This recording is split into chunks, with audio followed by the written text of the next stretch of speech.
Hello. देखिए, ये लीजिए पेन। इक्विटी शुरू किया गया था भाई, फिर एक बार थोड़ा बहुत उसको बताकर और नेचर हम शुरू किए थे। फिर एक बार इक्विटी, या इसको हिंदी में कहते हैं साम्य।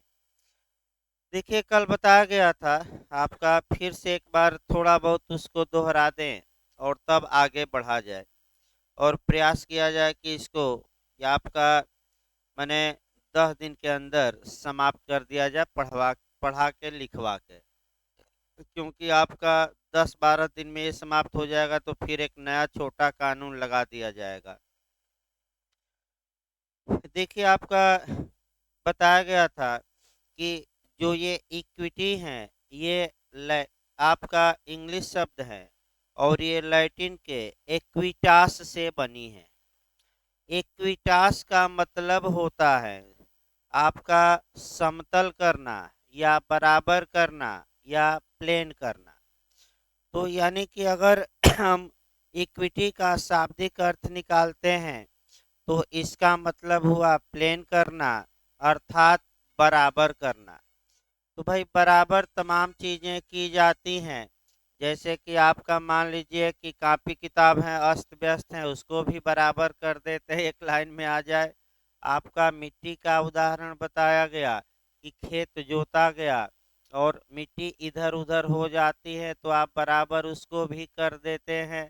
तो यहाँ किसको बराबर किया जाएगा, किसको समतल किया जाएगा? तो एक लाइन याद रखिए, कानून में या विधि में जो खुरदुरापन होता है, अर्थात कानून में जो गैप होता है, कानून में जो छिद्र होते हैं, या कानून में जो खुरदुरापन होता है, तो इक्विटी वहीं काम करती है और कानून की कमी को या उस खुरदुरेपन को आपका क्या करती हैं, आपका भर देती है और क्या कर देती है, कानून को प्लेन। बताएंगे हम उदाहरण, अच्छा अच्छा कल भी बताया गया। और इक्विटी तो केवल और केवल उदाहरण पर ही चलेगी, यानी कि ज़्यादा से ज़्यादा हमें क्या पढ़ना है, उदाहरण ही। लेकिन ये तो जानिए कि साम्य करता क्या है। तो विधि में जो खुरदुरापन है, विधि में जो दोष है, या विधि में जो कमी है, उसको क्या करता है, पूरा।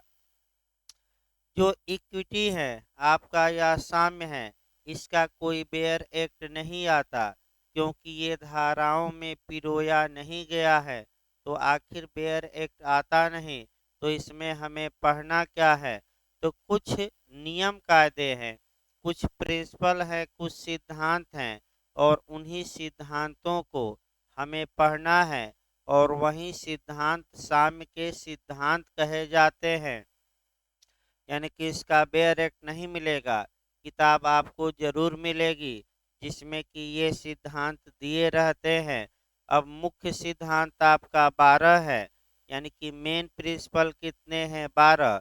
और गौण या सेकेंडरी या सहायक सिद्धांत कितने हैं, 6। यानी कि टोटल सिद्धांत हुए आपका 12 और 6 18। लेकिन कल भी बताया गया कि पढ़ना 12 ही है, यानी कि 12 ही सिद्धांत पढ़ने हैं। और 12 सिद्धांत यानी कि 12 लेक्चर भाई, एक सिद्धांत एक दिन में समाप्त हो जाएगा। और ये नेचर और उद्भव और विकास 2-3 दिन लगेगा।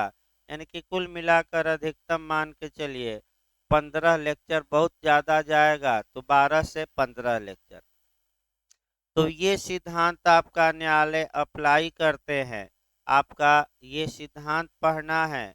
और सिद्धांत कहाँ कहाँ समाहित है कानून में, संविधान में कहाँ समाहित है, टीपीए इत्यादि में, ये सब पढ़ना है। इसके बाद आपका इक्विटी का विकास बताया गया था। विकास से आपका क्वेश्चन बनता है, अभी डिटेल में हम बताएंगे ही। लेकिन कल हम बताए थे कि इक्विटी का उद्भव या उत्पत्ति या जन्म किस देश में हुआ, तो वह रोम में हुआ। न्यास का भी पूछे तो कहाँ मारेंगे, रोम में। विधिशास्त्र या जुरिस्प्रूडेंस का भी पूछे तो रोम में। इसके बाद पीआईएल या लोकहितवाद का पूछे तो अमेरिका, और संसद का पूछे तो इंग्लैंड। और अलिखित संविधान पूछे तब भी इंग्लैंड, और लिखित इसी में दे दे तो अमेरिका। तो 6 क्वेश्चन आपका एक साथ तैयार हुआ, और जाकर देखिए बिहार में एक एक बार दो दो क्वेश्चन इसमें से पूछे गए हैं। तो इसको लिखवाते समय हम लिखवाएंगे पांचों छह कोरिलेट करके। इसके बाद आपका उद्भर और विकास तो हम अलग से पढ़ाएंगे। ये मेंस में आपका यूपी जे में भी आया था और बिहार जे में भी आया था कि साम्य की उत्पत्ति एवं विकास के प्रावधानों का उल्लेख करिए। ये आपका मेंस में भी क्वेश्चन आया है। यानी कि वर्तमान समय में सिद्धांत न पूछ के ये सब जो शुरुआती वाली बातें हैं, परिभाषा हुआ, नेचर हुआ, उत्पत्ति एवं विकास हुआ, ये तीन अलग से पढ़ना है और इससे ही क्वेश्चन बन रहे हैं। तो आइए सबसे पहले हम शुरू किए थे आपका इक्विटी का नेचर। नेचर यानी कि प्रकृति, यानी कि साम्य की प्रकृति क्या है, या इसका मतलब कि साम्य की अच्छाई क्या है, साम्य की विशेषताएं क्या है। तो उसी को हम एक एक शुरू किए थे, और आपका जो जो विशेषताएं हैं एक एक करके अब बताया जाएगा। इसको हम कहते हैं नेचर। अब देखिए एक एक नेचर, और उन नेचरों को आपको मैंने पढ़ते समय कह सकते हैं कि कानून में, भारतीय संविधान में या कहीं भी कहाँ कहाँ समाहित किया गया है, और उस पर आपका केस भी दो चार देखने हैं। तो देखिए आपका पहला नेचर हम शुरू किए थे, यानी कि इक्विटी की प्रकृति क्या है या साम्य का नेचर क्या है। इसमें देखिए भाई शुरू किया गया था, पहला आपका बताया गया था कि जो इक्विटी है वह गुड कंसेंस यानी कि अंतःकरण और प्राकृतिक न्याय के सिद्धांतों पर आधारित है। तो पिछली बार बिहार जे में, कल भी मैं बताया था दो तीन बार, पिछली बार बिहार जे में यहीं से क्वेश्चन बन गया था प्री में कि भाई इक्विटी का आधार क्या है, इक्विटी किस पर आधारित है, तो गुड कंसेंस पर, यानी कि अंतःकरण पर। यानी कि इसका मतलब ये हुआ कि जो साम्य के सिद्धांत हैं वह पहला पॉइंट ये आया कि अंतःकरण। अंतःकरण का मतलब अंतर चेतना, अर्थात जो बातें हृदय से निकलती हैं। यानी कि अगर किसी मामले में, कोई मामला न्यायालय में आया है और कोई कानून उस मामले में नहीं है, तो न्यायालय अपने दिल की सुनता है और न्यायाधीश की दिल से क्या बात निकलती है, यानी कि न्यायाधीश की राय में इस मामले में क्या उचित होगा। तो जो उचित होगा, जो उसके अंतःकरण या गुड कंसेंस से बातें निकली हैं, वही हम क्या कहते हैं एक लाइन में, इक्विटी या साम्य। यानी कि साम्य सच्चाई पर आधारित है, ईमानदारी पर आधारित है, न इसमें कपट का कोई स्थान नहीं है। जो व्यक्ति फ्रॉड करेगा, कपट करेगा, अर्थात जो व्यक्ति धोखा दिया है, अगर वह न्यायालय में आए और न्यायालय से साम्य के आधार पर अपना हक की मांग करे, तो न्यायालय ऐसी दशा में उसका हक देने से इनकार कर देंगे। क्यों इनकार कर देंगे? क्योंकि साम्य कपट को दूर भगाती है और चाहती है कि किस पर रहिए, ईमानदारी और सच्चाई। यानी कि जो व्यक्ति ईमानदार है, सच्चा है, उसको साम्य सहयोग करेगा, और जो कपटी है या जो कपट करके न्यायालय में आया है, उसको साम्य कोई सहयोग नहीं करेगा। तो केस आया, आपका केस आया, और केस बिहार का ही है। आपका देखिए केस का नाम है, लिखवाएंगे हम इसको, अमर सत्यम बनाम स्टेट ऑफ बिहार का है। 2004 का पटना हाई कोर्ट का अमर सत्यम वर्सेज स्टेट ऑफ बिहार का केस है। 2004 का पटना हाई कोर्ट का। अब इसमें हुआ क्या देखिए, एक जो विद्यार्थी था वह कपट या फ्रॉड करके एडमिशन ले लिया था शिक्षा संस्थान में। शिक्षा संस्थान वालों ने जब बाद में फ्रॉड का पता लगा तो उसको कॉलेज से निकाल दिया और तत्पश्चात वह लड़का पटना हाई कोर्ट में याचिका दायर किया। तो शिक्षा संस्थान ने ये साबित किया कि हजूर ये फ्रॉड करके एडमिशन लिया है, कपट करके एडमिशन लिया है, अतः इक्विटी के आधार पर, साम्य के आधार पर इसके पक्ष में फैसला न दिया जाए। क्यों? क्योंकि साम्य तो सच्चाई और ईमानदारी पर आधारित है, और जो व्यक्ति ये साम्य के आधार पर अधिकार मांग रहा है, ये क्या ये स्वयं दोषी है? यानी कि इन्होंने ही स्वयं क्या किया था? फ्रॉड। तो न्यायालय ने कहा, स्पष्ट न्यायालय ने कहा कि जो व्यक्ति कपट किया है और आया है अधिकार मांगने कि हमें हक दीजिए, तो ये साम्य ऐसे कपटी लोगों का कोई सहयोग नहीं करेगा, और ऐसे लड़के की याचिका क्या कर दी गई? खारिज। दूसरा देखिए तो गुड कंसेंस बताया गया नेचर में। दूसरा इसी में नेचर हमने बताया कि जो ये इक्विटी है, ये साम्य है, ये आपका नेचुरल जस्टिस, हिंदी में इसे कहते हैं नैसर्गिक न्याय या प्राकृतिक न्याय पर आधारित है।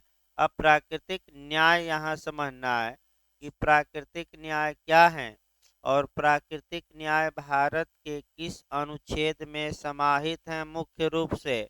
और आपका तो पहले नेचुरल जस्टिस समझिए, कई बार बताया गया है, लेकिन फिर एक बार इक्विटी में भी हम बता रहे हैं। प्राकृतिक न्याय का न्याय की परिभाषा देना संभव नहीं है। रिज वर्सेज वाल्डविन का केस है। जस्टिस आपका रिज वर्सेज वाल्डविन का केस है, जो प्राकृतिक न्याय का मैग्ना कार्टा कहा जाता है। और बिहार में जब एडीला आप पढ़ेंगे तो ये केस डिटेल में हम बताएंगे, अभी इतना साम्या में डिटेल में नहीं, लेकिन केस याद रखिए कौन सा है? Ridge versus Baldwin. इस केस में ये स्पष्ट किया गया कि प्राकृतिक न्याय की हूबहू परिभाषा या स्पष्टतः परिभाषित करना नेचुरल जस्टिस को संभव नहीं है, क्योंकि इसके व्यापक आयाम हैं। तो भाई अगर परिभाषा देना संभव नहीं है, फिर भी एक बार अगर कोई पूछे कि फिर भी परिभाषित करिए, तो कुछ न कुछ तो बताना ही पड़ेगा। तो एक लाइन केवल बताइएगा कि प्रकृति के नियमों के अनुसार न्याय करना ही प्राकृतिक न्याय है। हम लिखवाएंगे भी इसको, लेकिन एक लाइन बताइएगा। इंटरव्यू में लोग चुप हो गए, कई लोग, बस पूछा गया नेचुरल जस्टिस।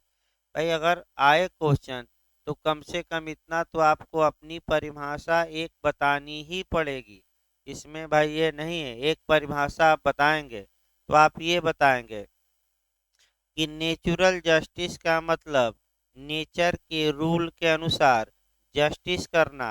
अगर आगे बढ़ा जाए कि ये नेचर का रूल क्या है, तब आप भी आगे बढ़िए और बताइए कि वर्तमान में सामा प्रकृति के 3 नियम प्रचलित है, अगर उनका पालन करते हुए न्याय किया गया है तो हम कहेंगे कि नेचुरल जस्टिस का पालन किया गया है। तो फिर पूछेगा कि 3 नियम कौन कौन से हैं, तब आप बताइएगा। और पहला नियम है आडि अल्ट्रम पर्टम, यानी कि दूसरे पक्षकार को भी क्या करो, सुनो। दूसरा नियम है रूल अगेंस्ट बायस, यानी कि पक्षपात, पक्षपात या अभिनत के विरुद्ध नियम, अभिनत भी कहा जाता है, रूल अगेंस्ट बायस। और तीसरा रीजन डिसीजन, यानी कि तर्कानुमोद्य निर्णय या सकारण निर्णय, यानी कि जब भी आप कोई फैसला सुनाइए, निर्णय दीजिए, तो उसका क्या लिखिए? रीजन लिखिए, कारण। दो इसमें से जो ऊपर वाले प्राकृतिक न्याय के दो सिद्धांत हैं वह पूरी तरह लगभग स्थापित हो चुके हैं, लेकिन ये जो रीजन डिसीजन का मामला है, यानी कि निर्णय का कारण दीजिए, अभी ये आपका विकास की अवस्था में है। संविधान भी जोड़ते रहना भाई। ये प्राकृतिक न्याय का नियम मुख्य रूप से आर्टिकल 14 में, संविधान के आर्टिकल 14 में समता के अधिकार में समाहित है। तो अगर पूछे कि प्राकृतिक न्याय कहाँ दिया गया है, तो संविधान के किस आर्टिकल में? 14 में। अब तीनों को दो दो लाइन समझना है। ये सब साम्य के भी नियम है, यानी कि ये तीनों किसके नियम है? इक्विटी के। पहला ही नेचर में चल रहा हूँ, अंतःकरण और प्राकृतिक न्याय। तो प्राकृतिक न्याय को अब बताया जा रहा है, देखिए अब अच्छे से इसको।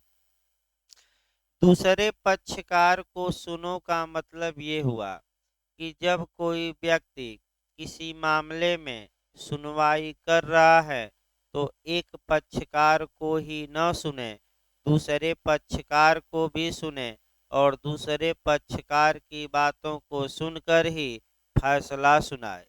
जैसे कि अगर हम आपराधिक मामला देखें तो एक तरफ अभियोजन होता है, दूसरी तरफ अभियुक्त होता है, तो दूसरे पक्षकार को सुनो, यानी कि एक्यूज्ड को भी सुना जाए। केवल औपचारिकता पूरी न की जाए, वह जितना अपने बचाव में साक्ष्य दे, जितनी बातें कहें, उन बातों पर गौर भी किया जाए और सभी बातों को सुना जाए, अच्छे से सुना जाए, और तब जो भी फैसला देना हो फैसला न्यायालय दे, लेकिन अभियुक्त की बातों को क्या करके? सुन के। इसके लिए तमाम प्रावधान सीआरपीसी में किए गए हैं। एक 303 सीआरपीसी हैं जहां की स्पष्ट कहा गया है कि अभियुक्त को अपने मनपसंद के अधिवक्ता से अपना बचाव कराने का अधिकार होगा। फिर सीआरपीसी 304 धारा है जहां कहा गया है कि अगर अभियुक्त के पास अधिवक्ता नहीं है फिर भी सुना जाएगा और राज्य के व्यय पर न्यायालय फ्री में अधिवक्ता देगा, यानी कि फ्री लीगल एड, निःशुल्क विधिक सहायता। यानी कि इसका मतलब ये हुआ कि जब कोई व्यक्ति किसी मामले में फैसला सुनाता है तो प्राकृतिक न्याय का यह सिद्धांत है कि उस मामले में जो विपक्षी पक्षकार है, दूसरा पक्षकार है, उसकी बातों को कम से कम एक बार सुन लिया जाए और तब जो भी फैसला सुनाना हो सुनाइए। कल मैं बताया था इतिहास से इस बात को जोड़कर, ये जो नियम है ये आदिकाल से चला आ रहा है, यानी कि आपका मैंने कह सकते हैं कि कानून की उत्पत्ति के पहले से ही चला आ रहा है और बाइबिल में इसका उल्लेख भी किया गया है। फिर हम एक बार वो बता रहे हैं, कल बताया भी थे भूमिका में, आज अब डिटेल में चल रहा है। एक एक चीज है, मैं बताया था कि भाई बाइबिल में इस बात का उल्लेख है कि गॉड या भगवान ने एक व्यक्ति को स्वर्ग में नियुक्त किया कि तुम इन बागीचों को देखते रहना और फल न तोड़ना, हम आ रहे हैं कहीं से घूम के। तत्पश्चात मानव निकला लालची और आम देखकर उसके मन में लालच आ गई और कहा कि अब भगवान है नहीं तो कितने देर तक हम रोक सकते हैं लालच। आम तोड़कर क्या किया? खा लिया। तो जब भगवान आए तो तुरंत उनको मैंने बिना सुने, इसका बिना सुने उस मानव या आदम को स्वर्ग से नहीं निकाले। सबसे पहले भगवान ने उसकी बातें सुनी कि तुम क्यों मेरी आज्ञा का उल्लंघन किए हो, और तब मानव जो भी बताया हो, और तब स्वर्ग से मानव को क्या किए? निकाल दिए। और कहाँ भेज दिए? पृथ्वी पर। आज भी मानव कहाँ है? पृथ्वी पर। अब स्वर्ग में उसके बाद कभी गया नहीं, ये बाइबिल में कहानी है। यानी कि बताने का मतलब ये हुआ कि भगवान भी किसी को सजा देता है। मैंने ये ईसाइयों का मानना है कि भगवान भी किसी को सजा देता है तो दूसरे पक्षकार को एक बार क्या करता है? सुनता है। अब इसके लिए जो ये आडे अल्ट्रम पर्टम है और आप चाहते हैं कि हम डिटेल में पढ़ें तो 2-3 केस देख सकते हैं। आप निर्भया कांड देख सकते हैं, सबसे अच्छा वही है। दिल्ली में जो दुराचार हुआ था, इस और लड़की मर भी गई थी, तो कोई वकील तैयार नहीं था कि अभियुक्तों का बचाव करे। तो क्या उनको सुना गया कि नहीं सुना गया? सुना गया। ये नहीं कि बिना सुने, सुना गया। और अधिवक्ता न्यायालय ने प्रदान किया, लेकिन उन अधिवक्ताओं का खर्चा कौन देगी? राज्य सरकार। तो आगे बताया जाएगा अभी आगे। दूसरा सिद्धांत देखिए, रूल अगेंस्ट बायस। ये सबसे तगड़ा सिद्धांत है ये भी। रूल अगेंस्ट बायस का मतलब ये हुआ पक्षपात के विरुद्ध नियम या अभिनत के विरुद्ध नियम। इसका मतलब ये हुआ कि पक्षपात 3 प्रकार से हो सकता है। किसी भी मामले में जज की हितबद्धता 3 प्रकार से हो सकती है। एक आपका विषय वस्तु संबंधी, यानी कि सब्जेक्ट मैटर, यानी कि जो मामला न्यायालय में आया है उसमें जज का कुछ न कुछ इंटरेस्ट है, पहला। दूसरा आपका हो सकता है पर्सनल, जिसे व्यक्तिगत कहते हैं। व्यक्तिगत का मतलब ये हुआ कि जो व्यक्ति आया है न्यायालय में वह न्यायाधीश का मामा है, चाचा है, पत्नी है, भाई है, मित्र है, रिश्तेदार है। और तीसरा मोनेटरी, यानी कि धन संबंधी। तो धन संबंधी यानी कि कोई धन का कोई मामला आया है और जज साहब का उसमें कुछ धनीय संबंध है, तो ऐसी दशा में ये चाहिए कि जज साहब क्या उस मामले में फैसला सुनाए कि न सुनाए? न सुनाए, क्योंकि ये क्या माना जाएगा सुनाते हैं तो बायस, यानी कि बायस न किया जाए, पक्षपात न करिए। यानी कि अगर किसी मामले में जज साहब हितबद्ध है, हितबद्धता कितने प्रकार की हो सकती है? 3। कौन कौन बताया गया? विषय वस्तु, दूसरा कौन? व्यक्तिगत, और तीसरा कौन? धन। भाई रट कर जाइए, ये बिहार में पूछा जाता है। सबसे खतरनाक ये पक्षपात है और सबसे खतरनाक इसमें व्यक्तिगत है। अभी हम बताएंगे एक उदाहरण, ज्यादा तो आगे चलेगा।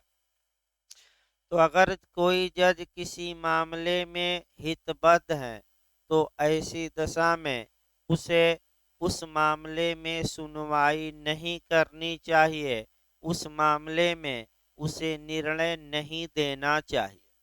अब 3-4 देखिए, इस पर 2 कहानी, 2 आपका सिद्धांत है। पूछा भी जाता है कि कोई भी व्यक्ति स्वयं अपने मामले में न्यायाधीश नहीं हो सकता, यानी कि कोई भी व्यक्ति स्वयं अपने ही मामले में न्यायाधीश नहीं हो सकता।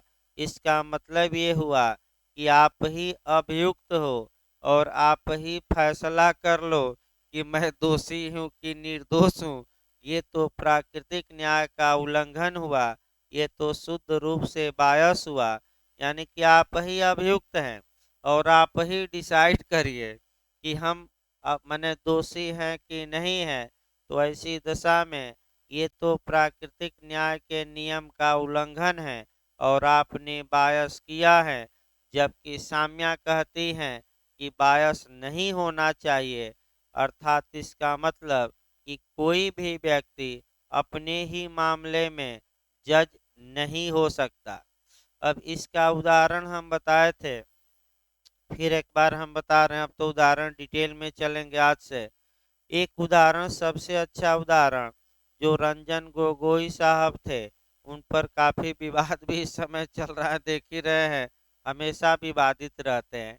आपका फैसला भी दिए कई महत्वपूर्ण, मोदी सरकार के पक्ष में भी दिए। तो उन्हें ये चाहिए था कि तत्काल राज्यसभा के सांसद न बन, क्योंकि इससे एक आपका मैंने कह सकते हैं कि थोड़ा बहुत जो न्यायाधीशों की पवित्रता है, आप भले सरकार से साठ गांठ रखते लेकिन तत्काल राज्यसभा का सदस्य इन्हें नहीं बनना चाहिए। ठीक है, कानूनन कोई रोक नहीं, लेकिन समाज में एक गलत संदेश जाता है कि आप नहीं बनते, भले 60 गांठ रखते। तो अभी वो भी सिद्धांत हम बताएंगे। पहले तो स्वयं आपका न्यायाधीश नहीं हो सकता, ये समझिए। तो रंजन गोगोई पर एक महिला ने, जब ये आपका सीजीआई थे, चीफ जस्टिस ऑफ इंडिया थे, भारत के मुख्य न्यायमूर्ति थे, तो एक महिला ने सेक्सुअल हरासमेंट का आपका आरोप लगाया। तो बौखला गई न्यायपालिका, और बौखला गई तो रंजन गोगोई ने कमेटी बनाई अपने जांच के लिए। जांच स्वयं करवाई, अपने ही माने स्वयं जांच रिपोर्ट उनके सामने प्रस्तुत की गई, और स्वयं उन्होंने अपने को क्लीन चिट दे दी। यानी कि जो हमारे यहाँ प्राकृतिक न्याय का रक्षक है, वहीं क्या बन गया, भक्षक। तो कौन रोके, कोई रोक नहीं सकता। अब सुप्रीम कोर्ट, भाई क्योंकि प्राकृतिक न्याय कोई लिखा तो है नहीं कि ऐसा करिए, ऐसा करना चाहिए। साम्या ये कहती है कि ऐसा करना चाहिए। तो मैं बता दूं आपका, इसके बाद तमाम आलोचना भी हुई, वकीलों ने भी आलोचना की। और जो आपका नेशनल लॉ स्कूल की जो टॉपर लड़की थी, जब आपका अवार्ड देने गए, तो वह लड़की इनके हाथों से अवार्ड लेने से इनकार कर दी, और स्पष्ट कही कि आप प्राकृतिक न्याय के रक्षक हैं, आप अपने ही मामले में क्या कर बैठे हैं, बायस, पक्षपात। आपको मामला दूसरे को सौंपना चाहिए, तो आप स्वयं ही अपने को निर्दोष मान लिए, तो ये तो आपने बायस किया। और आप नेचुरल जस्टिस के रक्षक हैं, और आप ही ने ये किया। अतः ऐसे मामलों में कह सकते हैं कि हम आपसे अवार्ड नहीं लेंगे। दूसरा उदाहरण देखिए भाई आपका, दूसरा उदाहरण ज्यादातर अधिवक्ताओं का आता है, बहुत ज्यादा ये मामले आते हैं। जैसे मान लीजिए कोई हाई कोर्ट या सुप्रीम कोर्ट में अधिवक्ता था, किसी क्लाइंट का केस देख रहा था, तब तक वह अधिवक्ता जज बन गया, और वह केस उसी जज साहब के पास चला गया। तो क्या ऐसे मामलों में उस जज साहब को उस मामले में फैसला सुनाना चाहिए कि नहीं? नहीं, क्योंकि ये तो बायस हो जाएगा, क्योंकि आप हितबद्ध हैं क्लाइंट से, क्योंकि आप पहले ये क्लाइंट आपका ही क्लाइंट है। तो तमाम मामले ऐसे आते हैं जहाँ की हाँ, लोग जज बन गए, और उन्हीं का क्लाइंट पूर्ववर्ती क्लाइंट आता है, वही मामला जाता है, और पक्ष में फैसला सुना देते हैं। तो फिर सुप्रीम कोर्ट जाकर वह फैसला क्या हो जाता है, अपील में रद्द। बायस दिखाया जाता है कि ये जज, ये वकील थे इनके, तो रद्द कर देता है सुप्रीम कोर्ट। तो ऐसी दशा में बचना चाहिए। अगर जैसे ही आपको पता लगता है कि ये हमारा पूर्ववर्ती क्लाइंट है, तो मामला न सुनिए, उसको दूसरे जज के पास क्या करिए, ट्रांसफर। ये नियम है कि दूसरे जज को दे दिया जाए। भले इशारा कर दिया जाए कि हमारा पुराना क्लाइंट है, देख लीजिए, लेकिन स्वयं कार्रवाई न करिए। तो होता ही है भाई, हाई कोर्ट में चेहरा देखकर फैसला दिया जाता है। इसलिए जो नए वकील हैं उनके लिए समस्या भी है। भाई फैसला ये होना चाहिए चेहरा देखकर नहीं, जो अपनी बातों को अच्छी तरह रखे उसके पक्ष में फैसला दीजिए। यहाँ तो हमारे पापा हैं, तो नाना है, तो मामा है, तो क्या है, ये साली हैं तो साला है। तो आपका ऐसी दशा में कह सकते हैं फैसला, तो ये हमारे मित्र रहे हैं, जज बने हैं, तो अलग बात है। देखिए आपका पक्षपात, पक्षपात पर एक और नियम देखना है आपका। दूसरा ये तो हम बताए कि कोई व्यक्ति स्वयं अपने मामले में निर्णायक या जज नहीं हो सकता। दूसरा देखिए, दूसरा इसमें ये है कि न्याय केवल होना ही नहीं चाहिए, बल्कि समाज में एक संदेश या मैसेज जाना चाहिए कि न्याय हुआ है। इसका मतलब समझिए, ये भी पक्षपात से ही रिलेटेड है। फिर एक बार देखिए, न्याय केवल होना ही नहीं चाहिए, बल्कि समाज में, सोसाइटी में एक संदेश भी जाना चाहिए कि न्याय किया गया है। इसका मतलब क्या हुआ? अब देखिए ध्यान से इसका मतलब, मान लीजिए ये जज साहब हैं और अभियुक्त इनका पुत्र भी है, ध्यान से समझिएगा।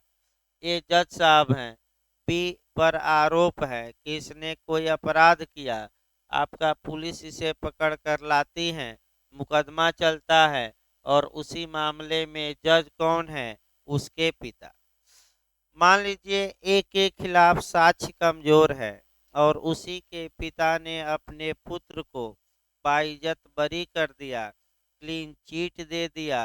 तो अब दिमाग आप ये लगाइए, ठीक है, ए ने जो फैसला दिया वो साक्ष्य कमजोर था, इसलिए अपने पुत्र को छोड़ दिया। लेकिन समाज के मुंह को कौन बंद करेगा? समाज क्या कहेगा कि जज साहब का बेटवा था और बेटवा के लालच में या बेटवा के पक्ष में हितबद्ध हो गए और बेटा होने के कारण, यानी कि व्यक्तिगत इसी को कहते हैं पर्सनल, व्यक्तिगत पक्षपात कर बैठे और अपने बेटे को बाइज्जत बरी कर दिए। तो भाई कानूनन तो सही है, लेकिन जो समाज क्या कहेगा कि ये काम सही नहीं है, जज साहब ने जरूर तिकड़मबाजी की होगी, जरूर बेईमानी की होगी। तो इसका मतलब ये हुआ कि न्याय केवल होना ही नहीं चाहिए, बल्कि सोसाइटी में एक मैसेज भी जाना चाहिए कि न्याय हुआ है। तो जज साहब को बताइए इस मामले में क्या करना चाहिए? तो ये मामला दूसरे जज के पास क्या कर दे? ट्रांसफर, दूसरे जज को दे दे कि हम नहीं देखेंगे, क्योंकि हम इस मामले में व्यक्तिगत रूप से क्या है? हितबद्ध। भाई ये आपका नेचुरल तीसरा, ये तीसरा प्राकृतिक न्याय का सिद्धांत है आपका रीजन डिसीजन, यानी कि तर्कानुमोद्य निर्णय। यानी कि जब भी कोई न्यायाधीश या प्राधिकारी कोई फैसला सुनाए तो उस फैसले का बेस बताए, उस फैसले का काज बताए, उस फैसले का कारण बताए कि ये फैसला मैंने क्यों दिया। तो कारण से फैसले में स्पष्टता आती है। और ये जो नियम है अभी आपका बता दिया जाए, ये विकासशील अवस्था में है। यानी कि तीसरा जो प्राकृतिक न्याय का नियम है ये अभी विकासशील अवस्था में है। तो अब ये है कि क्या भारत में ऐसा नियम जो दिया गया है, तीसरा नियम, समाहित है कि नहीं? तो तमाम कानूनों में समाहित है कि जब आप फैसला दीजिए तो उस फैसले का क्या बताइए? कारण। देखिए मैं बता दे रहा हूँ, सीआरपीसी की धारा 354 में है। अभी आपका उत्तराखंड में पूछा भी गया था, अगर किसी अभियुक्त को मृत्युदंड दिया जाए तो विशेष कारण लिखना है, अन्य दंड दिया जाए तो सामान्य कारण। और आपका ये याद रखिए, और सीपीसी में आदेश 20 का नियम 4 है, जहां निर्णय का क्या लिखना पड़ेगा? कारण। भाई कारण वो अपवाद है, एक दो अलग बात है, उतना हम डिटेल में नहीं जाएंगे, लेकिन कारण बताइए कि ये निर्णय आपने क्यों दिया। तो 3 नियम हुए, यानी कि लास्ट लाइन ये हुआ कि जो पहला नेचर हमने बताया कि आपका जो इक्विटी या साम्य है वह गुड कंसेंस की बात है, सच्चाई और ईमानदारी पर आधारित है, इसमें फ्रॉड का कोई स्थान नहीं। और इसी में हमने बताया कि आपका जो इक्विटी है वह नेचुरल जस्टिस पर आधारित है। और प्राकृतिक न्याय होता क्या है? तो प्राकृतिक न्याय के जो 3 नियम हैं उन नियमों को हमने बताया। तो दूसरा नेचर देखिए भाई, ये पहली प्रकृति हुई आपका साम्य का। दूसरा देखा जाए आपका साम्य न्यायालय के विवेक का विषय है। साम्य न्यायालय के विवेक का विषय है, ये आपका दूसरा नेचर है या विशेषता है या प्रकृति है। तो देखिए आपका साम्य न्यायालय के विवेक का विषय है। तो विवेक का विषय का मतलब क्या हुआ? तो पहले तो ये समझिए, देखिए जब भी न्यायालय में आप कोई मुकदमा या याचिका दायर करते हैं तो एक तो उपाय ये है कि आप अपना अधिक माने आप अपना हक मांग सकते हैं, और जो हक मांग सकते हैं वह अपने अधिकार के रूप में, राइट के रूप में, कि मेरा ये अधिकार है और न्यायालय मेरे इस अधिकार को दे, अधिकार के रूप में हक मांगेंगे। दूसरा ये है कि आप हक की मांग करते हैं, लेकिन उस हक को प्रदान करना न्यायालय की इच्छा पर रहता है, न्यायालय के विवेक पर होता है। यानी कि न्यायालय के किस पर होता है? विवेक पर। विवेक पर का मतलब क्या हुआ? इच्छा पर होता है।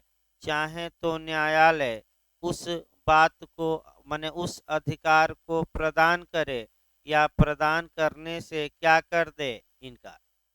तो फिर एक बार पहले दो भागों में बांट लीजिए। अब आइए फंडामेंटल राइट देखा जाए भाई। पहले भाई फिर एक बार नियम समझिए, तब उदाहरण दिया जाएगा। यानी कि जो इक्विटी के आधार पर जो भी व्यक्ति न्यायालय में जाता है और न्यायालय से अपने हक की रक्षा की मांग करता है, तो वह इक्विटी न्यायालय से या इक्विटी के आधार पर अधिकार के रूप में, राइट के रूप में दावा नहीं कर सकता कि हमको हक दिया जाए, बल्कि हक देना किसके विवेक पर रहता है? न्यायालय। विवेक पर का मतलब ये हुआ कि चाहे तो न्यायालय हक दे और चाहे तो हक देने से क्या कर दे? इनकार। यानी कि इसका मतलब ये हुआ कि अब आइए इसको थोड़ा कानूनी भाषा में देखिए। जो सामान्य विधि के तहत प्रावधान है, वहाँ जो आप अधिकार मांगते हैं, माने जो हक की मांग करते हैं, वे अधिकार के रूप में करते हैं। लेकिन इक्विटी के आधार पर, साम्य के आधार पर अगर आप हक की मांग कर रहे हैं, तो साम्य के आधार पर आप अधिकार के रूप में अपना हक नहीं मांग सकते, क्योंकि हक देना न देना ये न्यायालय के किस पर निर्भर करता है? विवेक पर। अब आइए पहले मूल अधिकार देखिए, और आप लोग बताइए, अभी पढ़ना भी है कि जो संविधान के भाग 3 में फंडामेंटल राइट दिया गया है, यदि आप कोर्ट में जाते हैं कि हमारे फंडामेंटल राइट का वायलेशन हुआ है, तो न्यायालय आपके पक्ष में निर्णय देने के लिए आप अधिकार के रूप में मांग करते हैं कि निर्णय माने आपका हक देना आपको न्यायालय की इच्छा पर निर्भर करता है, इच्छा पर नहीं। मूल अधिकार में अगर उल्लंघन हुआ है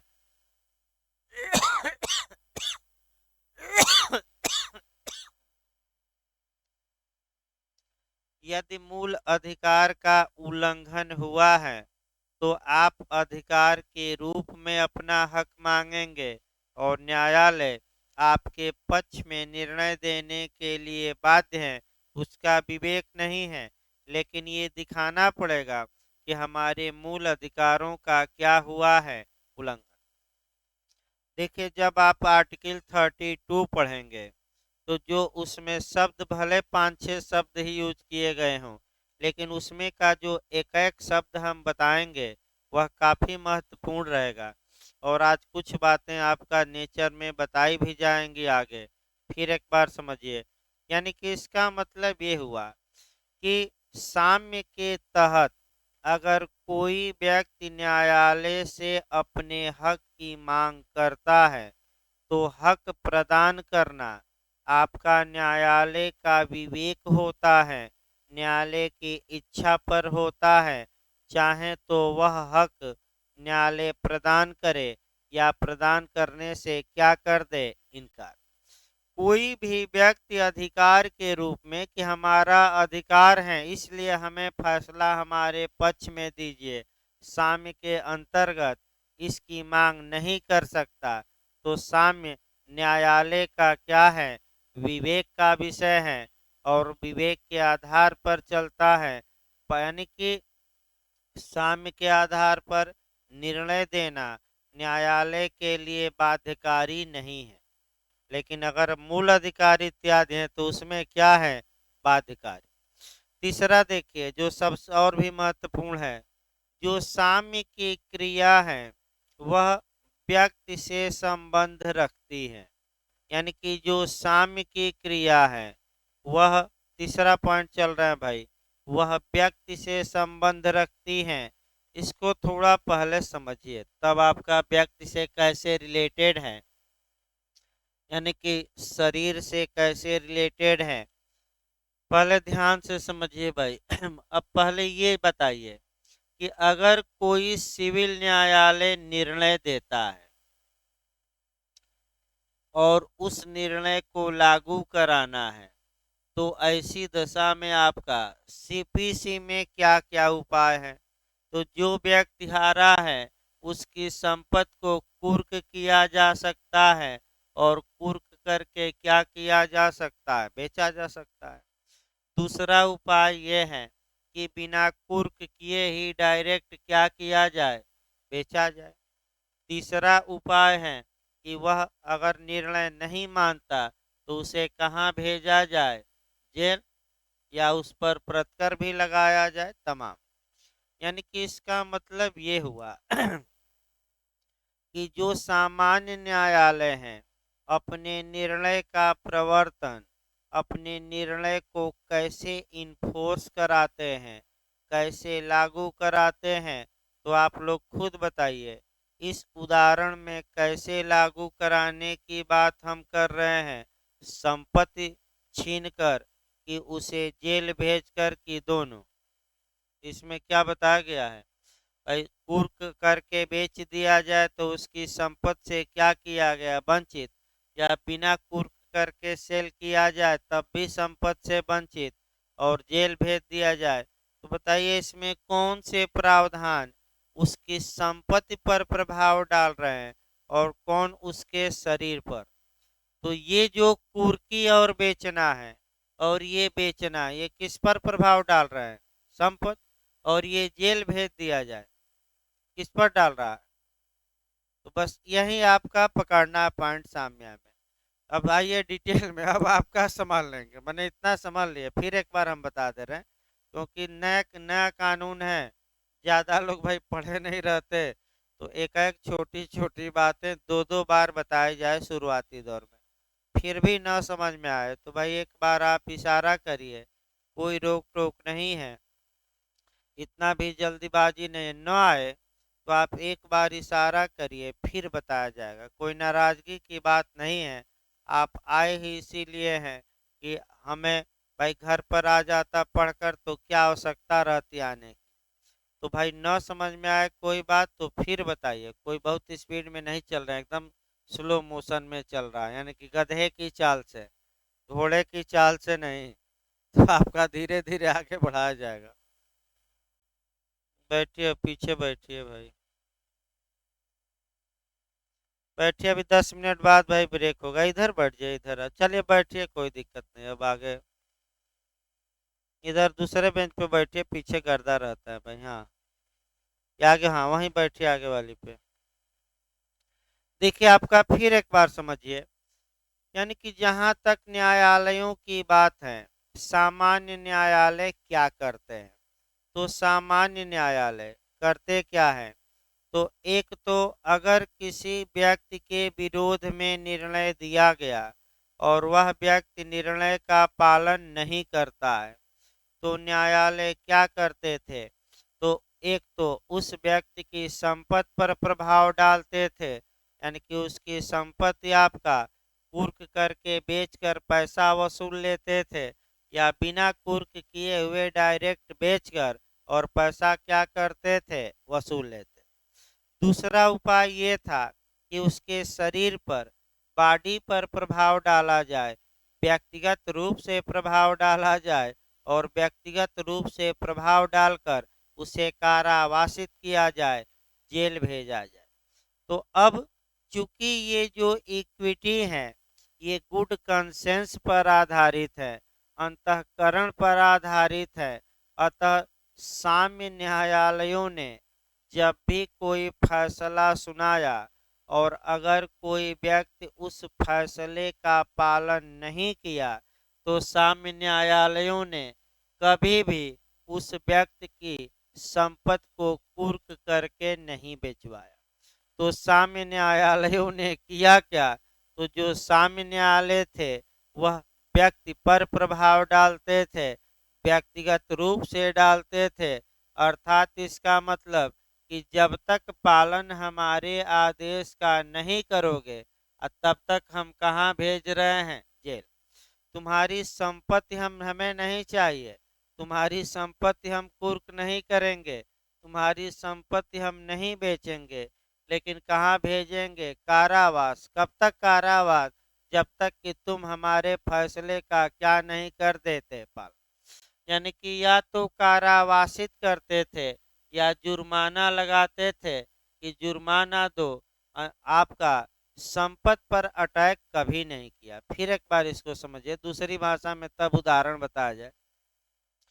साम्य के तहत, आपका उत्पत्ति के तहत से ही आपका जो न्यायालय थे, अगर साम्य के तहत न्यायालयों ने कोई फैसला सुनाया है और उस फैसले को एग्जीक्यूट कराना है, निष्पादित कराना है, कार्यान्वित कराना है, तो साम्य के न्यायालयों ने कभी भी उस व्यक्ति की संपत्ति पर हाथ नहीं डाला।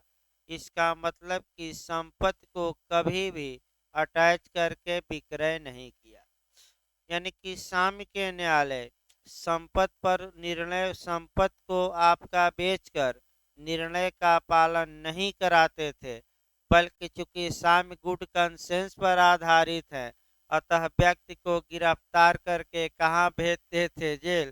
ताकि इसकी अंतरात्मा कहे, आत्मा कहे कि हमें ये कार्य करना चाहिए, क्योंकि न्यायालय ने इस कार्य को करने के लिए क्या दिया है? फैसला। तो बताइए, संपत्ति को जब्त की जाती है साम्या के तहत कि व्यक्ति पर व्यक्तिगत प्रभाव डाला जाता है? तो जेल भेजा जाएगा और जुर्माना वसूला जाएगा, लेकिन आपका उसका कह सकते हैं कि संपत्ति पर कोई प्रभाव नहीं। तो साम्य न्यायालय निर्णय का पालन कैसे कराते थे? तो व्यक्ति को कारावासित करके और क्या वसूल कर? जुर्माना। अब इसी को आपका जो पूछा जा सकता है बिहार में भी, कि साम्य व्यक्ति की क्रिया से संबंधित रखती हैं, उसकी प्रॉपर्टी पर कोई असर नहीं डालती। इसका दो उदाहरण देखना है। वीडियो ही नहीं जा रहा भाई। देखिए तो लाइव क्लास में वीडियो जा रहा है कि नहीं?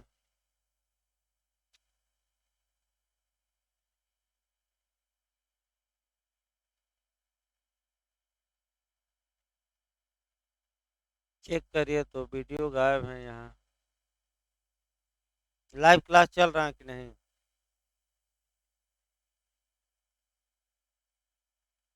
नहीं, सही कर रहे हैं।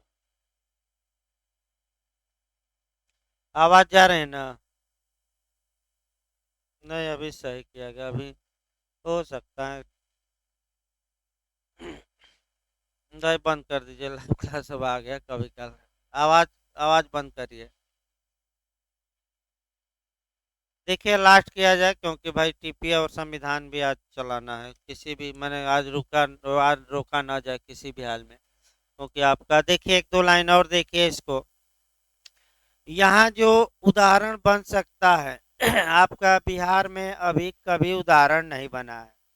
यानी कि कुछ क्वेश्चन हमें ऐसे बताने हैं जो बिल्कुल नए हो और जहां आयोग की नज़र अब तक न पड़ी हो, याद रखिए। और हो सकता है कि वही क्वेश्चन आपका अब बने। भाई आप संभावना लेकर चलेंगे कि एक पाया है तो दो चार संभावना। तो आपका जो साम्य है वह व्यक्ति पर, व्यक्ति से संबंध रखता है, उसकी प्रॉपर्टी से नहीं। इसका सबसे अच्छा उदाहरण सीपीसी की धारा 16 के परंतुक में है। यानी कि अगर पूछ दे कि धारा सीपीसी की धारा 16 के प्रोविजो में साम्य का कौन सा सिद्धांत समाहित है, यानी कि तो आप बताएंगे कि जो साम्य की क्रिया है वह व्यक्ति के शरीर से संबंधित होती है, उसकी संपत्ति से नहीं। ये सिद्धांत थोड़ा बहुत ही सही। कहाँ समाहित हैं? तो धारा 16 के कहाँ समाहित हैं? आपका परंतुक में सीपीसी। ये तो बाद में आपका, चूंकि ये सिद्धांत भी है, यानी कि ये जो हम पढ़ रहे हैं ये डिटेल में हमें सिद्धांत भी पढ़ना है आगे, यही सिद्धांत भी आएगा तो आगे आपका डिटेल में चलेगा। लेकिन लास्ट में इस पर एक उदाहरण दिया जाए, जो आपका सुप्रीम कोर्ट का भी हमें उदाहरण लेकर चलना है। और वह उदाहरण आपका सुब्रत राय का है, यानी कि जो सहारा कंपनी के आपके मालिक हैं। तो सहारा वालों का भी देख लीजिए। सहारा के जो एजेंट हैं वह, आप पैसा पूरा हो गया मान लीजिए 6 साल में, तो अब पैसा दे नहीं रहे हैं, कह रहे हैं कि अब तो 5 साल में पूरा हो जाएगा, आप फिर से पैसा जमा कर दीजिए, नगद न लीजिए। फिर जमा कर दिए तो आपका 10 साल बीत गया। अब कहेंगे 4 साल की योजना आई है और पैसा किसी को दे नहीं रहे हैं, मैंने पैसा सहारा वाला किसी को नहीं दे रहा है, बस ये है कि लटकाए हुए हैं कि आपका क्या होगा 3 साल में ही दूना। अब 3 साल उसके बाद पता लगा कंपनी भाग गई उसके बाद आपका पैसा क्या हुआ। तो देखिए उसी को उदाहरण में देखना है कि व्यक्ति की क्रिया से, तो यानी कि देखिए इसका उदाहरण देखिए।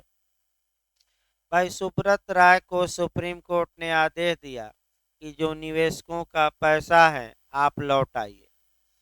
ये नहीं लौटा पाए तो सुप्रीम कोर्ट ने भेजा जेल। डेट दिया था, नहीं किए, मैंने आदेश का पालन नहीं किए तो भेज दिया तिहाड़ जेल अवमानना में। फिर आपका 6 माह जेल में रहे। फिर कपिल सिब्बल आए सुप्रीम कोर्ट कि हजूर अवमानना में तो आप 6 माह ही जेल में रख सकते हैं, अब 6 माह बीत गया, हमारे क्लाइंट को क्या दे दिए जमानत। तो सुप्रीम कोर्ट ने साम्य के इसी सिद्धांत को लागू किया और कहा कि मैं विधि का ही न्यायालय नहीं हूँ, मैं साम्य का न्यायालय हूँ। और जब तक सुब्रत राय पैसा नहीं देंगे तब तक कहाँ रहेंगे? जेल। और रखा साल 1.5 साल। उसके बाद से ये हुआ कि कुछ व्यवस्था करिए, कुछ जमा करिए, तो जाकर सुप्रीम कोर्ट में कुछ पैसा जमा किए और तब जाकर जमानत मिली, वो भी अंतरिम जमानत। समय समय पर पैसा क्या करिए जमा करिए, नहीं तो तुरंत डरवा रहा है कि कहाँ भेज देंगे? तिहाड़ जेल। तो बताइए क्या सुप्रीम कोर्ट इस मामले में उनकी संपत्ति को कुर्क करके पैसा लोगों को दिलवाया कि उनके अंतःकरण पर या व्यक्तिगत प्रभाव डालकर? शरीर पर प्रभाव डाला कि संपत्ति पर? तो कैसे शरीर पर? जेल भेजकर। और जब तक तब तक जेल, जब तक कि क्या न करिए, आप पैसा न दें। तो सबसे अच्छा उदाहरण ये भी है। तो भाई 15 मिनट का ब्रेक रहेगा, फिर टीपीए चलेगी भाई 15 मिनट बाद टीपीए चलेगी। इसको आगे कल सामिया को बढ़ाया जाएगा। लेकिन एक प्रयास करिए कि क्लास में ही भाई तैयार हो जाए, 2 2 बार बताया जा रहा है, घर पर पढ़ने की आवश्यकता न पड़े ज़्यादा।